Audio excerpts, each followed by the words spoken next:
ಸಾಲದ ಸುಳಿಯಲ್ಲಿರುವಂತಹ ಪಾಕಿಸ್ತಾನಕ್ಕೆ IMF shock ಕೊಟ್ಟಿದೆ. ಸಾಲದ ಸುಳಿಯಲ್ಲಿರುವಂತಹ ಪಾಕಿಸ್ತಾನಕ್ಕೆ ಐಎಂಎಫ್ ಶಾಕ್ ಕೊಟ್ಟಿದೆ. ಇದು ಸಹಿಸಿಕೊಳ್ಳಲಾಗದ ಭಾರಿ ಆಘಾತ. ಹೊಸ ಹಣಕಾಸು ನೆರವು ಬಿಡುಗಡೆಗೆ 11 ಷರತ್ತು. ಈ 11 ಷರತ್ತು ಪಾಲಿಸದೆ ಹೋದರೆ ಹಣ ಬಿಡುಗಡೆ ಆಗೋದಿಲ್ಲ, ಬಾಯ್ ಬಡ್ಕಬೇಕು. ಈ ಮೂಲಕ ಪಾಕಿಸ್ತಾನದ ಮೇಲೆ ಒಟ್ಟು 50 ಷರತ್ತು ವಿಧಿಸಿದ ಐಎಂಎಫ್ ಒಂದು, ಪಾಕಿಸ್ತಾನಿಯರ ಮೇಲೆ ಹೊಸದಾಗಿ ಕೃಷಿ ಆದಾಯ ತೆರಿಗೆ ವಿಧಿಸಬೇಕು. ಆಡಳಿತ ಸುಧಾರಣೆಗೆ ಐಎಂಎಫ್ ಮಾಡಿರುವ ಶಿಫಾರಸುಗಳಿಗೆ ಅಂದರೆ ಜಾರಿಗೆ ಕ್ರಮ. ಇನ್ನು ಪಾಕಿಸ್ತಾನದಲ್ಲಿ ವಿದ್ಯುತ್ ಬಳಕೆ ಮೇಲೆ ಶುಲ್ಕ ಹೆಚ್ಚಳ ಮಾಡಬೇಕು.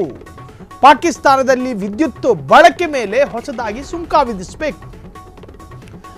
ಐಎಂಎಫ್ ಹೇಳಿದಂತೆ ಪಾಕಿಸ್ತಾನ ಹೊಸದಾಗಿ ಬಜೆಟ್ ಮಂಡಿಸಿ ಅಂಗೀಕರಿಸಬೇಕು. ಆದಾಯ ತೆರಿಗೆ ಪಾವತಿದಾರರನ್ನ ಪತ್ತೆ ಹಚ್ಚಿ ಅವರ ನೋಂದಣಿ ಆಗಬೇಕು. 7ನೇಯದು, ಅಡುಗೆ ಅನಿಲದ ಮೇಲಿನ ದರವನ್ನು ಕೂಡ ಹೆಚ್ಚಳ ಮಾಡಬೇಕು. 5 ವರ್ಷದಷ್ಟು ಹಳೆಯದಾದ ಕಾರಿನ ಆಮದಿಗಿರುವಂತಹ ನಿರ್ಬಂಧ ತೆರವುಗೊಳಿಸಬೇಕು. ಒಟ್ಟು 17.6 ಟ್ರಿಲಿಯನ್ ಬಜೆಟ್ನಲ್ಲಿ 1.7 ಟ್ರಿಲಿಯನ್ ಮೊತ್ತವನ್ನು ಮೂಲಭೂತ ಸೌಕರ್ಯ ಅಭಿವೃದ್ಧಿಗೆಂದೇ ಮೀಸಲಿಡಬೇಕು. ಈ ಷರತ್ತುಗಳನ್ನು ಪಾಲನೆ ಮಾಡಿದರೆ ಮಾತ್ರ ಪಾಕಿಸ್ತಾನಕ್ಕೆ ಆರ್ಥಿಕ ನೆರವು. 2ನೇ ಹಂತದಲ್ಲಿ $2 ಬಿಲಿಯನ್ ಮೊತ್ತದ ಸಾಲಕ್ಕೆ ಮಂಜೂರಾತಿ ನೀಡಿರುವ ಐಎಂಎಫ್ ಇವೆಲ್ಲವೂ ಪಾಕಿಸ್ತಾನಕ್ಕೆ ಸಾಧ್ಯನಾ? ಹೊಸ ಹಣಕಾಸಿನ 11 ಷರತ್ತುಗಳನ್ನು ಇಂಟರ್ನ್ಯಾಷನಲ್ ಮಾನಿಟರಿ ಫಂಡ್ ವಿಧಿಸಿರ್ತಕ್ಕಂತಹ ಷರತ್ತು. ಇದನ್ನು ಪಾಲಿಸಿದ್ರೆ ಮಾತ್ರ ಪಾಕಿಸ್ತಾನಕ್ಕೆ ಬಿಡಿ ಕಾಸು ಸಿಗೋದು. ಇಲ್ಲದಿದ್ದರೆ ಪಾಕಿಸ್ತಾನಕ್ಕೆ ಒಂದು ನಯಾ ಪೈಸವೂ ಕೂಡ ಐಎಂಎಫ್ ಕೊಡೋದಿಲ್ಲ. ಯಾರೂ ಕೂಡ ಸಾಲವನ್ನು ಕೊಡೋದಕ್ಕೆ ಮುಂದಾಗಲೇ ಇಲ್ಲ. ಯಾವ ದೇಶಗಳು ಕೂಡ, ಅದು ಪಾಶ್ಚಿಮಾತ್ಯ ರಾಷ್ಟ್ರಗಳಾಗಿರಲಿ ಅಥವಾ ಕೊಲ್ಲಿ ರಾಷ್ಟ್ರಗಳೇ ಪಾಕಿಸ್ತಾನಕ್ಕೆ ಸಾಲ ಕೊಡೋದಕ್ಕೆ ಒಪ್ಕೊಂಡಿಲ್ಲ. ಎಲ್ಲದರಲ್ಲೂ ಸೌದಿ ಅರೇಬಿಯಾ ಈ ಹಿಂದೆ ಒಂದಷ್ಟು ಭಿಕ್ಷೆ ಕೊಡ್ತಾ ಇತ್ತು ಪಾಕಿಸ್ತಾನಕ್ಕೆ, ಇರಲಿ ಬಿಡಿ ನಮ್ಮವರಲ್ವಾ ಅಂತ ಹೇಳಿ. ಅವರಿಗೂ ಗೊತ್ತಾಯಿತು ಇವರಲ್ಲಿ ನಮ್ಮತನ ಇಲ್ಲ ಅಂತ ಹೇಳಿ. ಅಂತಹ ಸಂದರ್ಭದಲ್ಲಿ ಸೌದಿ ಅರೇಬಿಯಾ ಕೂಡ ಪಾಕಿಸ್ತಾನಕ್ಕೆ ನೆರವನ್ನೇ ಕೊಡಲಿಲ್ಲ. ಎಲ್ಲಿವರೆಗೆ ಅಂತ ಹೇಳಿದ್ರೆ, ಎಂತಹ ಕಷ್ಟದ ಪರಿಸ್ಥಿತಿ ಬಂದಾಗಲೂ ಕೂಡ ಪಾಕಿಸ್ತಾನ ನೆರವು ಕೊಡೋದಕ್ಕೆ ಹಿಂದೇಟಾಗ್ತಾ ಇತ್ತು. ಅಷ್ಟೇ ಯಾಕೆ, ತುರ್ಕಿಯೂ ಕೂಡ ಶಸ್ತ್ರಾಸ್ತ್ರಗಳನ್ನು, ಯುದ್ಧ ವಿಮಾನಗಳನ್ನು ಪಾಕಿಸ್ತಾನದ ನೆಲದ ಮೇಲೆ ಟರ್ಕಿ ಅಥವಾ ತುರ್ಕಿ ಅಲ್ಲಿಗೆ ಯುದ್ಧ ವಿಮಾನಗಳನ್ನು ಕಳುಹಿಸಿಕೊಟ್ಟಿರ್ಬೋದು. ಹಂಗಂದ ಮಾತ್ರಕ್ಕೆ ಹಣದ ವ್ಯವಹಾರವಿಲ್ಲದೆ ಯಾವ ಅಸ್ತ್ರಗಳನ್ನು ಚೀನಾ ದೇಶದಂತೆ ತುರ್ಕಿಯೂ ಕೂಡ ಹಾಗೆ ಫಾಲೋ ಮಾಡ್ಕೊಂಡು ಬಂದಿದೆ. ಪಾಕಿಸ್ತಾನಕ್ಕೆ ಏನೇ ಒಂದು ಕೊಟ್ಟರು ಕೂಡ, ಒಂದು ಕಾಗದದ ತುಂಡು ಕೊಟ್ಟರು ಕೂಡ ಅದಕ್ಕೆ ಸಂಬಂಧಪಟ್ಟ ಹಣವನ್ನು ಕೇಳುತ್ತೆ. ತುರ್ಕಿಯೂ ಕೂಡ ಸಾಲ ಕೊಡೋದಕ್ಕೆ ಹಿಂದೇಟು ಹಾಕ್ತು. ಇಂತಹ ಸಂದರ್ಭದಲ್ಲಿ ಕಟ್ಟಕಡೆಯ ಆಯ್ಕೆ ಇದ್ದಿದ್ದು ಐಎಂಎಫ್ ಜೊತೆ ಸಾಲದ ಮೊರೆ ಅಥವಾ ಸಾಲದ ಬೇಡಿಕೆ ಇಟ್ಟಾಗ ಪಾಕಿಸ್ತಾನಕ್ಕೆ ಒಂದಷ್ಟು ಷರತ್ತುಗಳನ್ನು ವಿಧಿಸಿತ್ತು. ಕಂಡೀಷನ್ ಆಧಾರದ ಮೇಲೆ ಸಾಲ ಕೊಡ್ತೀವಿ, ನಾವು ಸಾಲ ಕೊಡಬೇಕು ಅಂತ ಹೇಳಿದ್ರೆ ಇಷ್ಟು ಕಂಡೀಷನ್ಗಳು ಪಾಕಿಸ್ತಾನದಲ್ಲಿ ಜಾರಿಯಾಗಬೇಕು. ಅದರಲ್ಲಿ ಪ್ರಮುಖವಾಗಿ ಪಾಕಿಸ್ತಾನಿಯರ ಮೇಲೆ ಹೊಸದಾಗಿ ಕೃಷಿ ಆದಾಯ ತೆರಿಗೆಯನ್ನು ವಿಧಿಸಬೇಕು, ಅಗ್ರಿಕಲ್ಚರ್ ಟ್ಯಾಕ್ಸ್. ಆಡಳಿತ ಸುಧಾರಣೆಗೆ ಐಎಂಎಫ್ ಮಾಡಿರುವ ಶಿಫಾರಸುಗಳ ಜಾರಿಗೆ ಕ್ರಮ ಆಗಬೇಕು. ಇಲ್ಲದಿದ್ದರೆ ಕೊಡೋದಿಲ್ಲ. ಪಾಕಿಸ್ತಾನದಲ್ಲಿ ವಿದ್ಯುತ್ ಬಳಕೆಯ ಮೇಲೆ ಶುಲ್ಕ ಹೆಚ್ಚಳ ಮಾಡಬೇಕು. ಪಾಕಿಸ್ತಾನದಲ್ಲಿ ವಿದ್ಯುತ್ ಬಳಕೆ ಮೇಲೆ ಹೊಸದಾಗಿ ಸುಂಕ ವಿಧಿಸಬೇಕು.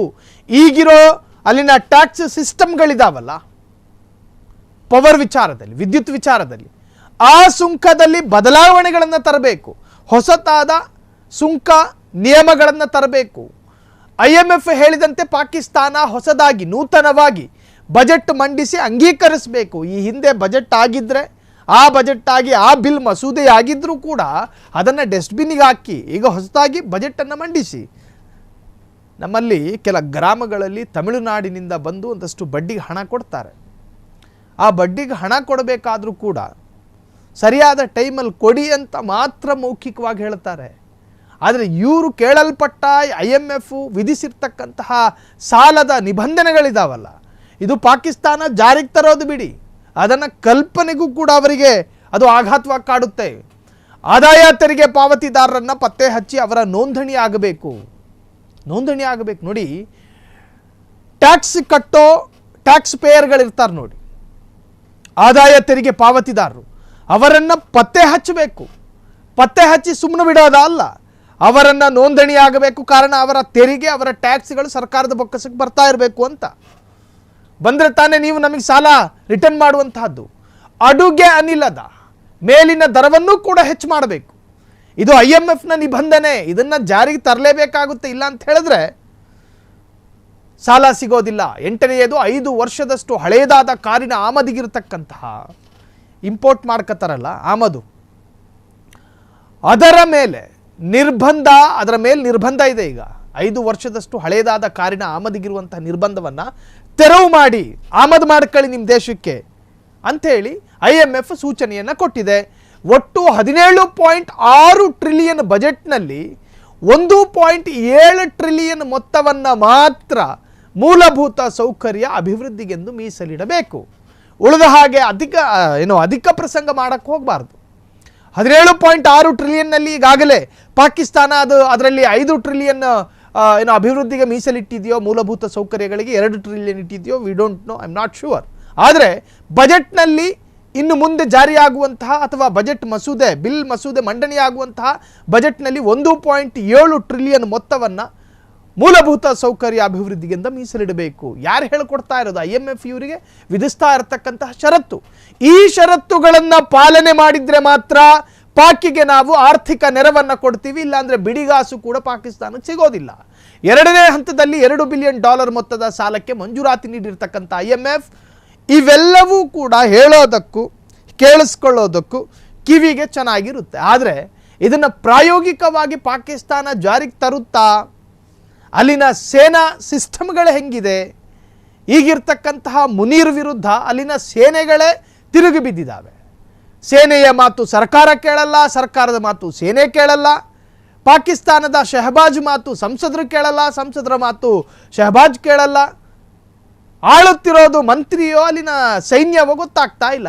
ಈ ಸಿಸ್ಟಮ್ಗಳು, ಈ ಒಂಥರದ ಗೊಂದಲಮಯ ಆತಂಕಕಾರಿ ಸಿಸ್ಟಮ್ ಇರತಕ್ಕಂತಹ ಪಾಕಿಸ್ತಾನದಲ್ಲಿ IMF ವಿಧಿಸಿರ್ತಕ್ಕಂತಹ ಷರತ್ತನ್ನು ಪಾಲಿಸೋದಕ್ಕೆ ಸಾಧ್ಯನೋ ಇಲ್ವೋ ಎನ್ನುವಂತಹದ್ದೇ ಈಗ ಗ್ಲೋಬಲಿ ಚರ್ಚೆ ಆಗ್ತಾ ಇರತಕ್ಕಂತಹ ವಿಚಾರ. ಕ್ಷಣ ಕ್ಷಣದ ಸುದ್ದಿಗಳಿಗಾಗಿ ಫ್ರೀಡಂ ಟಿವಿ ಸಬ್ಸ್ಕ್ರೈಬ್ ಮಾಡಿ, ಲೈಕ್ ಮಾಡಿ ಹಾಗೂ ಫಾಲೋ ಮಾಡಿ.